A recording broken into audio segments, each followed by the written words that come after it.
IAS అధికారుల బదిలీలకు CM Chandrababu కసరత్తు చేస్తున్నారు. కొందరు అధికారులపై రాజకీయ రంగు పులిమి బదిలీ చేయాలని ఆలోచనలో ఉన్నారు. ఇది ఐఏఎస్ అధికారులు చర్చనీయాంశంగా మారింది.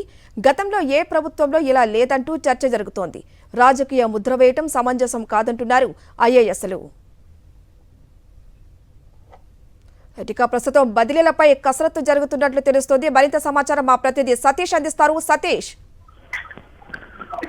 ఆంధ్రప్రదేశ్ ముఖ్యమంత్రి చంద్రబాబు ఇప్పటికే మంత్రివర్గ కూర్పు పూర్తి చేసిన నేపథ్యంలో శాఖలు కూడా కేటాయించినటువంటి తరుణంలో ఇప్పుడు ఐఏఎస్ అధికారుల బదిలీల పైన కసరత్తు చేస్తున్నారు. చీఫ్ సెక్రటరీ సీఎం చంద్రబాబు ఈ ప్రభుత్వ ప్రాధాన్యానికి అనుగుణంగా పలు శాఖలకు సంబంధించిన అధికారులను బదిలీ చేయాలని నిర్ణయించారు. అయితే ఈ బదిలీల కసరత్తులో అనూహ్యంగా బదిలీ ఐఏఎస్ అధికారులను చూస్తున్నటువంటి ధోరణి అన్నది ఇప్పుడు ఐఏఎస్ అధికారులను తీవ్ర చర్చనీయాంశం అయింది.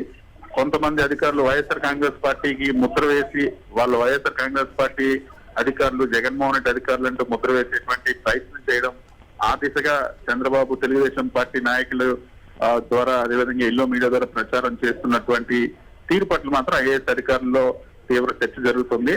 వాస్తవానికి ఏ ప్రభుత్వం ఉన్నా అఖిల భారత సర్వీస్ అధికారులు అదే అధికారులు ఉంటారు.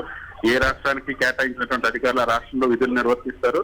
సో అధికారులపైన అటువంటి ముద్ర వేయడం గత ప్రభుత్వంలో కూడా వైఎస్ జగన్మోహన్ రెడ్డి ప్రభుత్వంలో చంద్రబాబు పేషీలో పనిచేసినటువంటి ఏదైతే చంద్రబాబుకు సంబంధించిన సీఎంఓలో పనిచేసినటువంటి అధికారులు సతీష్ చంద్ర, సాయి ప్రసాద్, గిరిజాశంకర్ వంటి అధికారులు కూడా ఎటువంటి ఇబ్బందులు లేకుండా కీలకమైనటువంటి శాఖల్లోనే ఆ కార్యదర్శులు కూడా నియమించినటువంటి సందర్భాలని ఇప్పుడు ఐఏఎస్ అధికారులు గుర్తు చేసుకుంటూ ఉన్నారు. కానీ ఇప్పుడు ఈ ప్రభుత్వం రావడం ఇంకా ప్రభుత్వం ఏర్పడిన సందర్భంలోనే ఐఏఎస్ అధికారుల పైన వైఎస్ఆర్ కాంగ్రెస్ పార్టీ ముద్ర వేసి రాజకీయ ముద్ర వేసి దాని ఆధారంగా బదిలీలు చేసేటువంటి తీరు అనుభవం లేని సీనియారిటీ కానీ నిబద్ధతలు కాకుండా ఇటువంటి ఒక రాజకీయ ముద్ర వేసేటువంటి ప్రయత్నం అన్నది సమంజసం కాదని చర్చ జరుగుతుంది.